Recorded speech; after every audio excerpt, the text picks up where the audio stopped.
today with the same feelings. So we welcome you, Senator Butler. Please proceed. Thank you so much, Chair Durbin. As noted, as a senator from a border state, a former labor organizer, and a mom to a 9-year-old, not only am I eager to continue the leadership of Senator Feinstein on this issue, I find it imperative that we have this conversation. I want to appreciate the chair for bringing us all together to do that important work. Contrary to what we may have heard, the struggle to protect migrant children is not new. We see it under both Democratic and Republican-controlled administrations. My hope today is that we can agree on the fact that no matter what party is in power, our job is to do our part to protect these migrant children.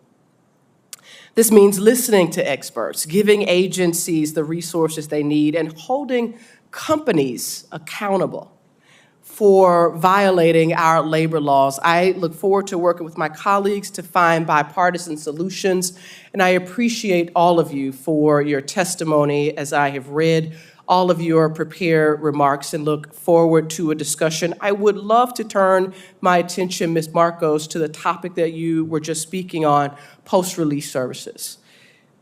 As you know, legal representation is vital for children attempting to navigate our complicated immigration system. We've heard reports of children as young as 2 years old, being asked to represent themselves in our immigration courts because they are not provided with counsel by the government. Some of my colleagues may not believe that government should provide counsel to all immigrant children, even those who are barely old enough to speak. Can you talk about the impact that it makes on migrant children to have the types of legal services and supports? There are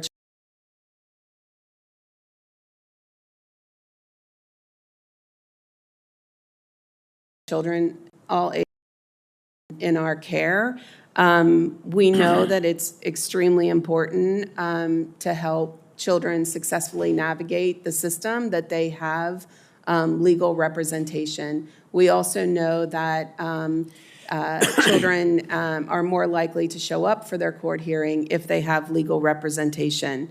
Most of the children screened while in ORR care actually would have a pathway, and we could move things if we had more legal service providers. And we are working and we're expanding.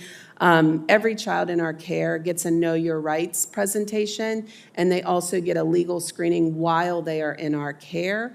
Once they're discharged, there is a referral. What we don't have yet is sufficient funding and resources to make sure that every child maintains legal representation once they're discharged from our care. Thank you for that. Let me quickly turn to Mr. Morant. Mr. Morant, I understand that H.R. 2, House Republican Bill H.R. 2, would decimate an important form of immigration relief known as special immigrant juvenile status.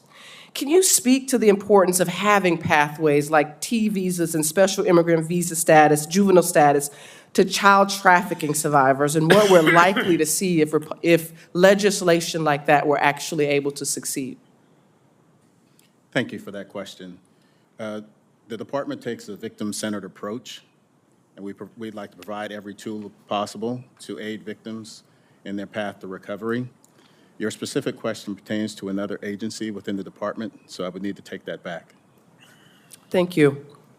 Last question, I talked about the impact of this topic on my own state of California, with California consistently being one of the top 3 states receiving unaccompanied minors. In 2020, Governor Newsom created the first state-funded project aimed at providing post-release services to migrant children called Opportunities for Youth.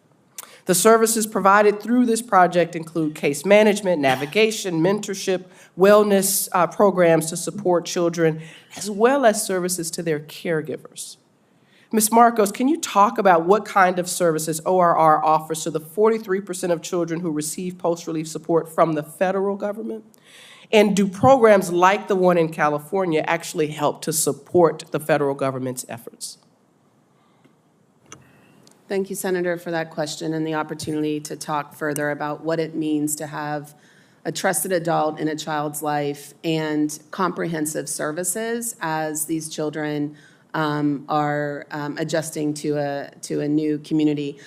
Just the other day, I was speaking to someone who provides post-release services, and they talked about how that service has enabled to prevent family breakdowns or to prevent the child from leaving. And so to have those comprehensive case management services, similar to what we do with new arrivals through the refugee program, really makes a difference in these children being allowed to be children and attend school and flourish in their new community. And absolutely what California is doing is very much appreciated. Thank you. Thank you, Mr. Chair. I yield time. Thank you, Senator Butler. Senator Grassley is next. Yeah,